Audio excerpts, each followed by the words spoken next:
I'm Iris Delaney, 68 years old, a widow, and the founder of a family business that I sold for far more money than I ever dreamed of having. People often mistake age for weakness, and my daughter-in-law was the first to treat me like a fading shadow. She used to smirk and call me cold, as if my quiet ways and measured words meant I had no heart. But when the steel door slammed shut behind me and the freezer swallowed me whole, I finally understood what she meant. She wanted me cold in every sense of the word, silent, frozen, gone. The air bit at my skin and my breath turned into frost before my eyes. The hum of the compressor pressed into my ears, steady and merciless. My hands searched the walls until they found the emergency latch I knew was there. I pressed my palm flat against the metal, felt the sting of the chill, and steadied myself. I wasn't panicking. I couldn't afford to. Not with $99 million at stake, and not with the bitter knowledge that the person who locked me in wasn't a stranger, but the woman my son loved. For a long moment, I let the icy air burn my lungs and forced myself to think clearly. Every choice I had made, every signature I had protected, every quiet suspicion I had pushed aside, it all came rushing back with painful clarity. She thought I was an easy mark, a senile old woman ready to be erased, but she had no idea who she was dealing with. My husband used to tell me, "Always leave yourself a way out." I could almost hear his voice in the humming silence. With one firm pull, the latch gave way and the door groaned open. A draft of warmer air rushed in, and I stepped out without collapsing, without screaming. I closed the door gently behind me, not as a victim escaping, but as a woman choosing her battleground. I didn't run. I didn't dial the police right then. I sat down in my living room, steady as stone, and waited for her to come home. 3 weeks before the freezer door slammed shut, I sat across from my son and his wife at a small diner off Main Street. The smell of bacon grease clung to the air, and the laminated menu stuck slightly to our fingers. It was one of those Sunday lunches we used to enjoy as a family, back when Grant was little, before life became complicated with mortgages, careers, and marriages. I had suggested the place myself, thinking the familiarity might soften the edge that had grown between us.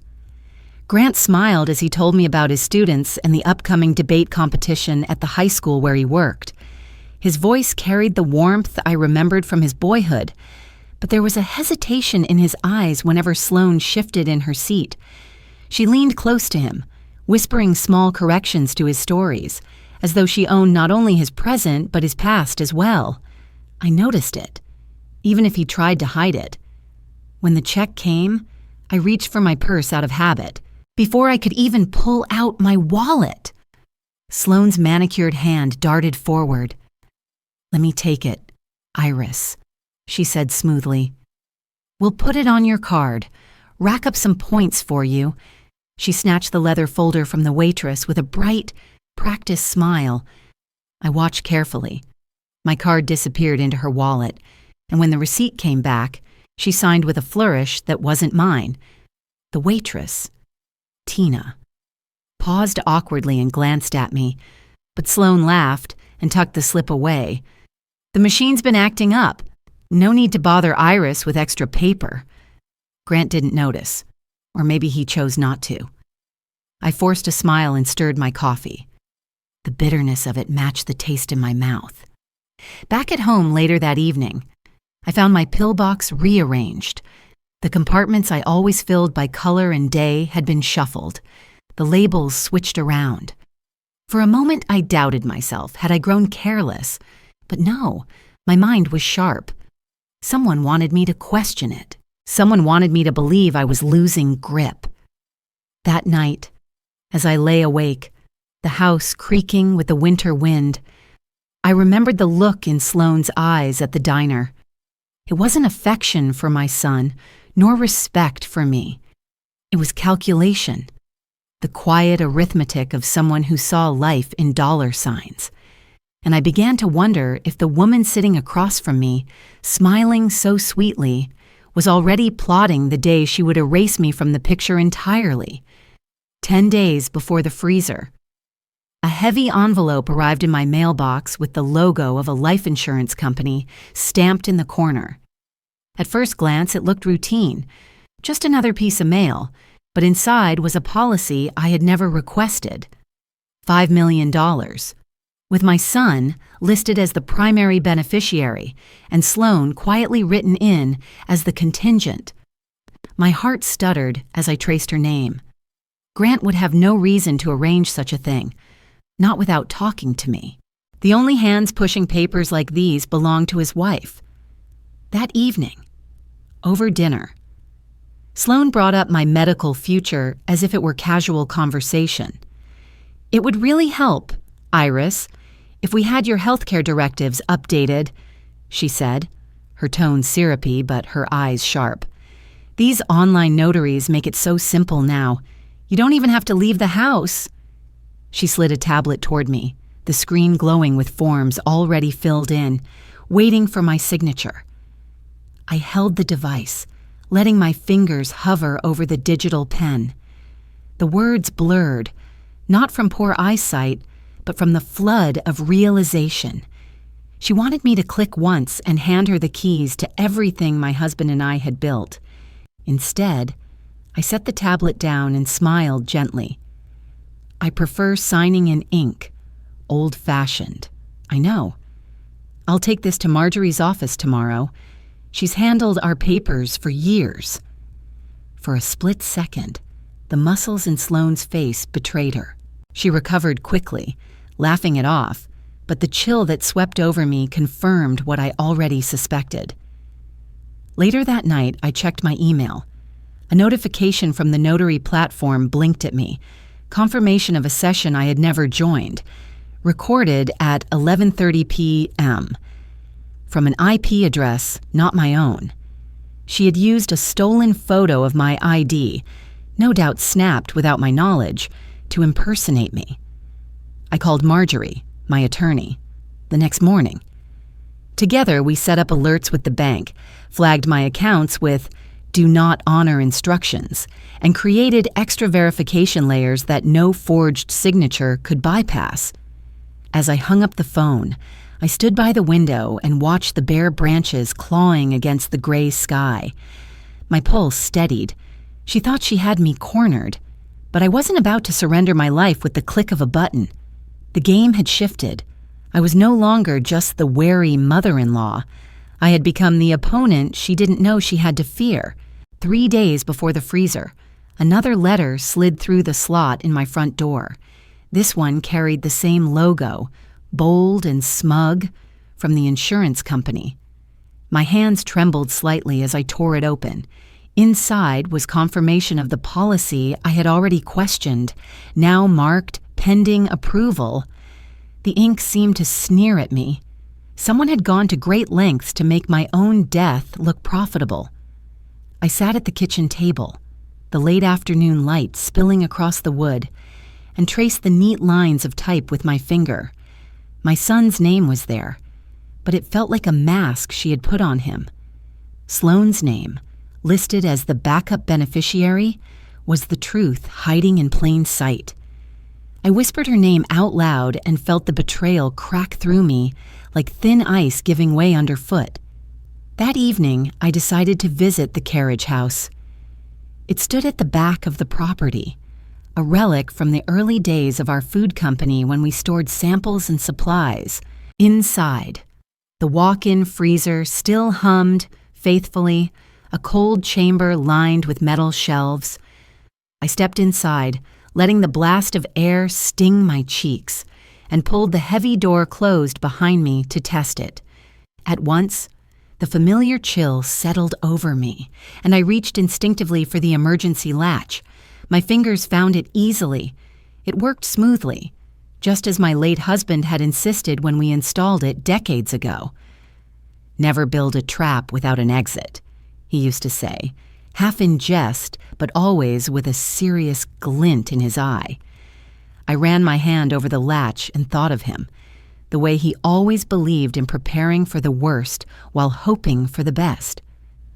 On the wall hung an old foil blanket and a small hammer designed to break ice in emergencies. I checked them both, reassured myself that they were still functional.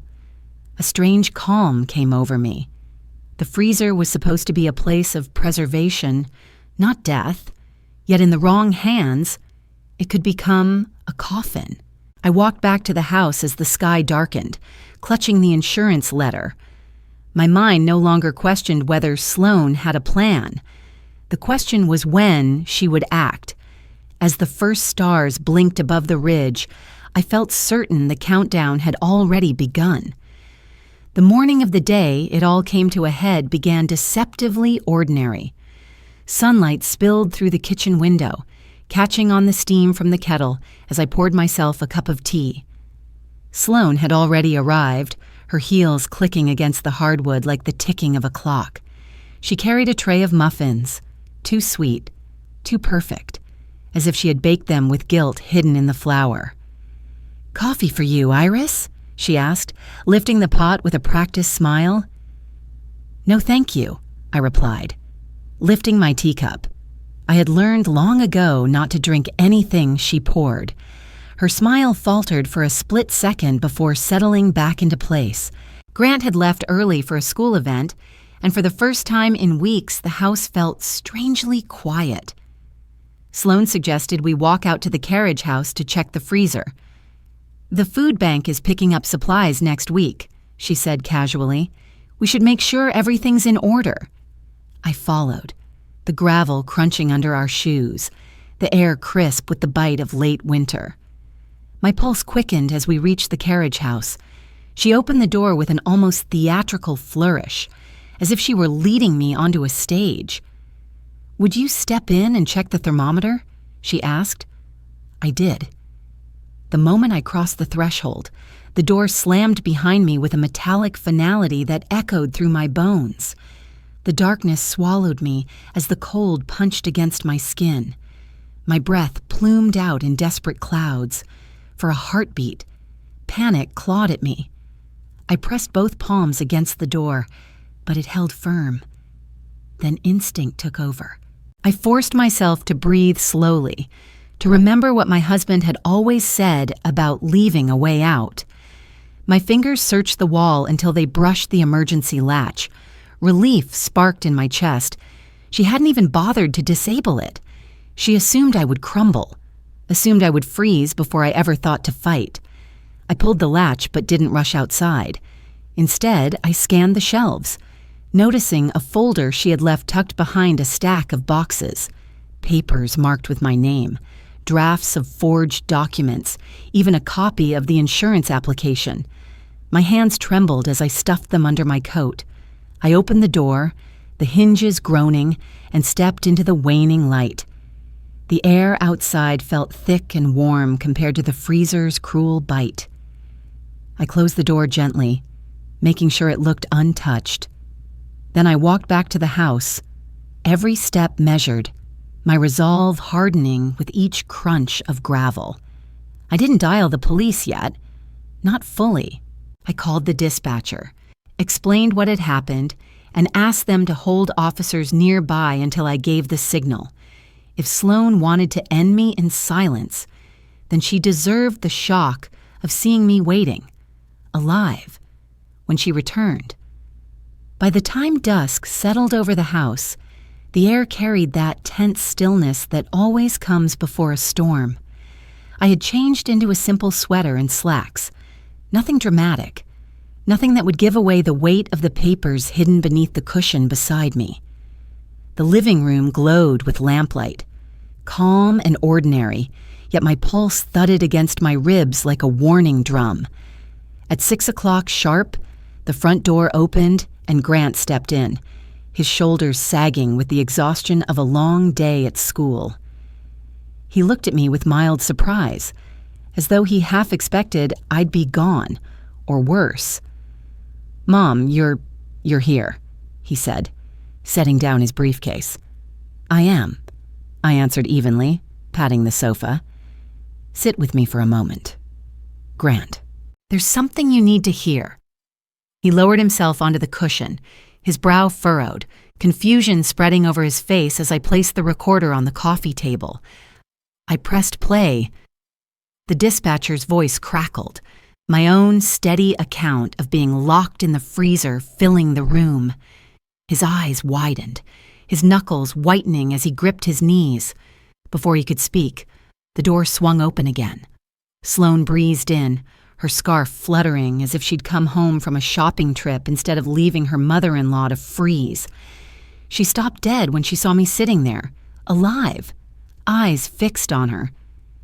For the first time, her mask slipped, her jaw clenched, her nostrils flared, and in her silence I saw the truth lay bare.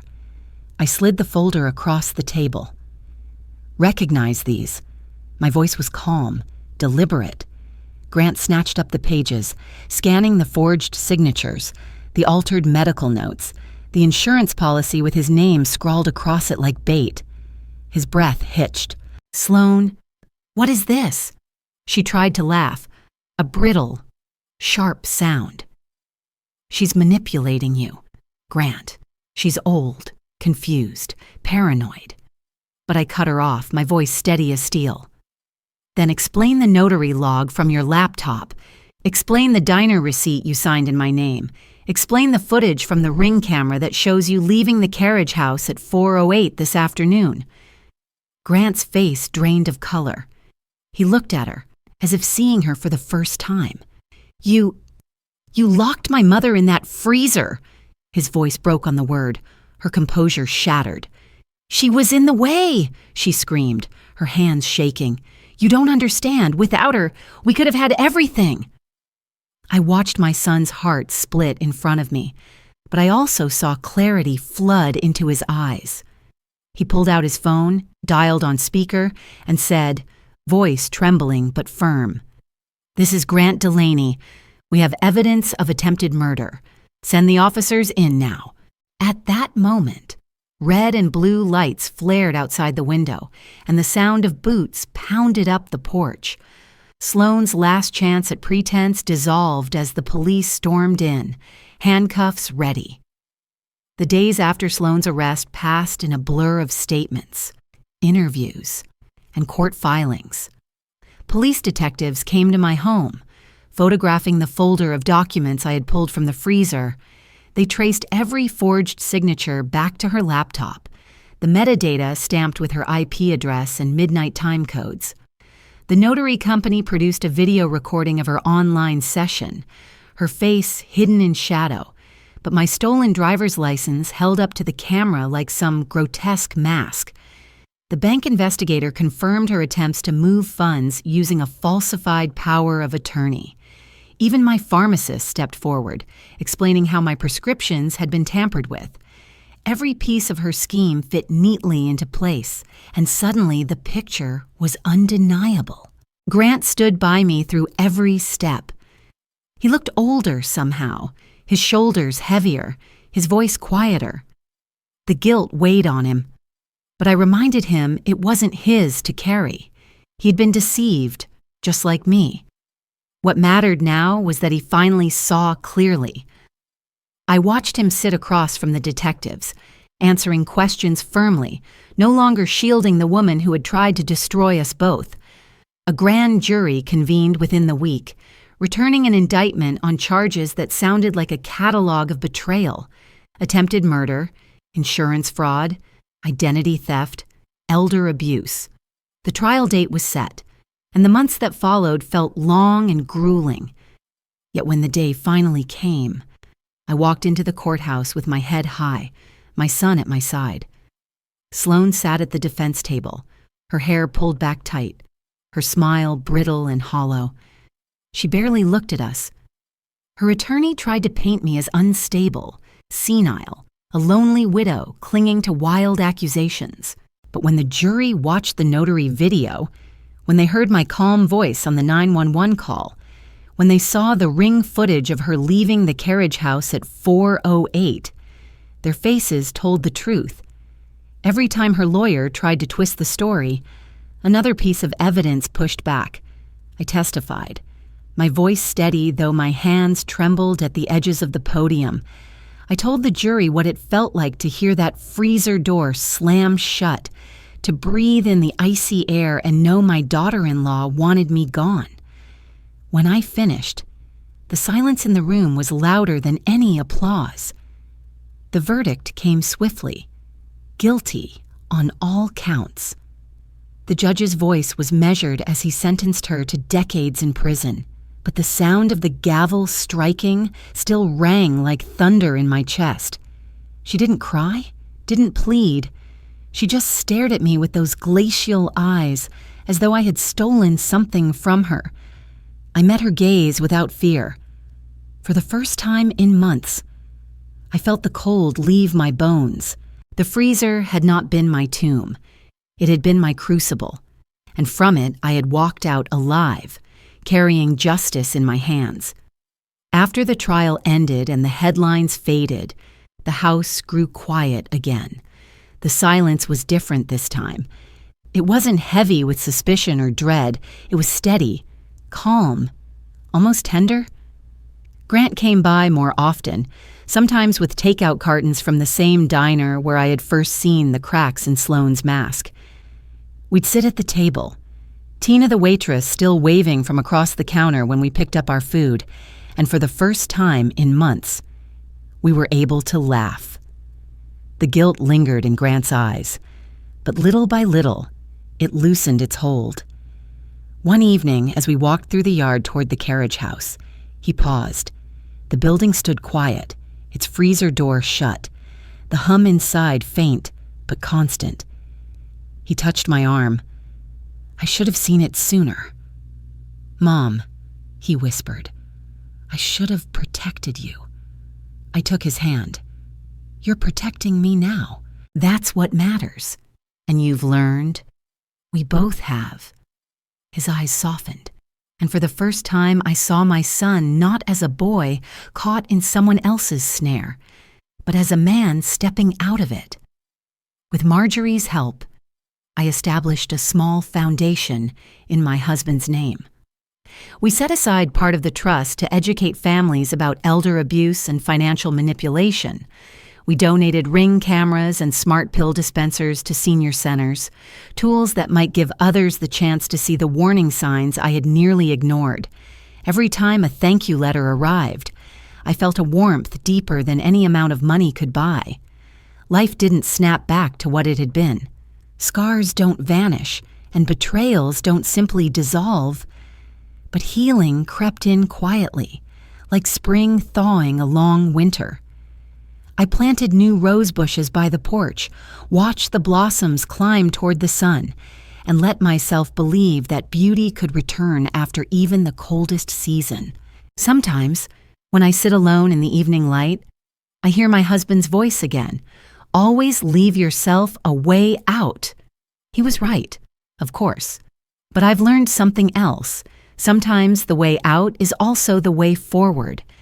If you're listening to this story, know this. Never let anyone convince you that your age makes you powerless. Trust your instincts, protect your dignity, and remember, even the coldest door has a handle on the inside. Thank you for watching. If you enjoy these family drama and revenge stories, please subscribe and join me for more every day.